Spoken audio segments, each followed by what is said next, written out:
morning, do you when you're planning out the day, do you map out how closely do you plan out the way that you're going to be standing?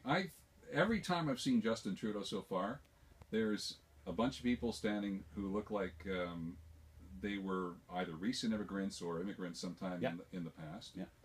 There's a baby. There's always a baby to kiss. Stephen Harper always seems to be at a factory. Yeah. What do you guys? What's the message, the visual message you guys to try to get out? Well, for example, on Sunday when we launched the campaign, we went to the Museum of Civilization in Gatineau because we had this magnificent view back over Parliament, right over the river. So that was a great view. But I was making a statement on that one, so we did not bring a crowd with us. But yesterday, spontaneously, we just sent out a little note saying, look, come with us beyond the mountain. And we had a crowd of a few hundred people who were with us. Gorgeous sunshine. Now, of course, we have nothing to do with the sunshine, but we've been so lucky during this campaign so far for the main launches because it's just been a glorious July and August. We did a tour, but the short answer to your question with regard to how much detail, it's incredible the detail. We did an 8-day run just prior, and we didn't know Mr. Harper was going to pull the plug so early, but we were basically just war testing our machine, and we did a morning, noon, and night thing. So the catalog per day was about 30-40 pages of detail. So somebody had advanced, had taken pictures, you're going to be arriving here, you're going to stand there, this is what the view is going to be. So yeah, that is planned out by really smart people who are used to trying to get the visual. Yeah, because you don't want to get the Gilles Duceppe cheese hat, because that's going to stay with you forever, right? It's so funny you say that because he was doing a bike tour the other day and everybody noticed the fact that he had even taken his bike helmet off. Like no more headgear of any kind for that poor man. Okay, a couple of text questions here which sort of speak to the two sides of this campaign and what Canadians might be paying attention to. Chris says, I am on the verge of deciding to vote NDP, but why should I support you when you don't want to continue the campaign against ISIS?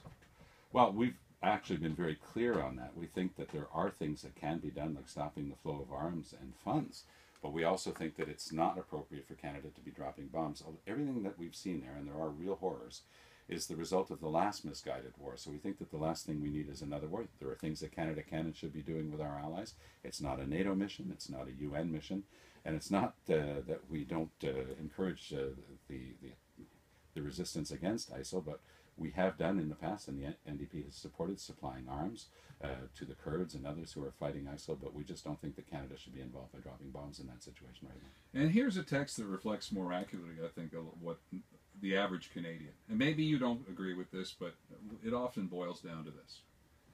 Perception. Sure. Just the way someone looks, the way they sound, the way they act. Won't vote for Mulcair because of his bad temper. Don't want Canada embarrassed. What do you feel like you have a bad temper? Like you come across as somebody who's angry? I'm a tough, determined guy, and I think that that's one of the reasons we've been able to take on Stephen Harper, because these are tough jobs. So we go after these jobs because all the easy things have already been done, but my career has been that, standing up, having positions of principle, having convictions, and daring to have the strength of those convictions. When Bill C-51 was brought into the House, people said we were foolhardy to oppose it because more than 80% of Canadians were in favor of it. This was Mr. Harper's so-called anti-terror bill. We started pointing out to Canadians what was in there, that it was a real danger to our rights and freedoms, and by the end of the exercise, Canadians agreed with us. What had happened in the meantime is Mr. Trudeau had folded his tent. He had said that he was against C-51, but then he voted for it. Well, that's not leadership. And Canadians are noticing that the NDP is strong. In terms of perception, and for lack of a better term, popularity party, just like I don't like the way that guy looks, or I do like the way that guy looks, have you had to take specific training over your political career to seem friendlier, to seem more human, to see? Training in terms of communications, yes. So going back over 30 years, and when I did my first training, a clip for the news was 18 to 22 seconds, and that's what we were trained to do. Today, a clip is 6 to 8 seconds. And it's a completely different world. So that's what my team works on the most. They always, with a smile, great answer, very detailed. It's too long. So they work on that. And there's a wonderful woman who's a prof at Concordia named Kate Bly, and she's been doing an amazing job with me. She works on things like how to stand, body language, because for example, one of the things, and a colleague said that to me yesterday as we were preparing for Thursday's debate, he says, lovely, but when you're looking at someone intensely, it's really laserized. So try to soften that a little bit. So they will work on things as detailed as your posture and things like that. But at the end of the day, it's also how you present your ideas, the order of them, and people tend to react well. Yeah, no, I think you've got that part down. Yeah. And you're widely regarded as the best performing parliamentarian in the last couple of sessions. But it's interesting that I find it very difficult to control the expression on my face when I'm concentrating. And they call it, there's a term, it was in the New York Times this week, it's called resting bitch face. So, and women, unfortunately, are particularly condemned for it because it makes it look like they're standoffish or angry or mean. Well, it's not a term I can use, but I can still chuckle as you use it. You've got to guard yourself against that. Well, sure, because the other thing is you're always on. I mean, I'd done a radio show about an hour ago here in Montreal, and I found out that there was a camera in the studio, so that was being streamed, and they were taking pictures for Twitter. Sure.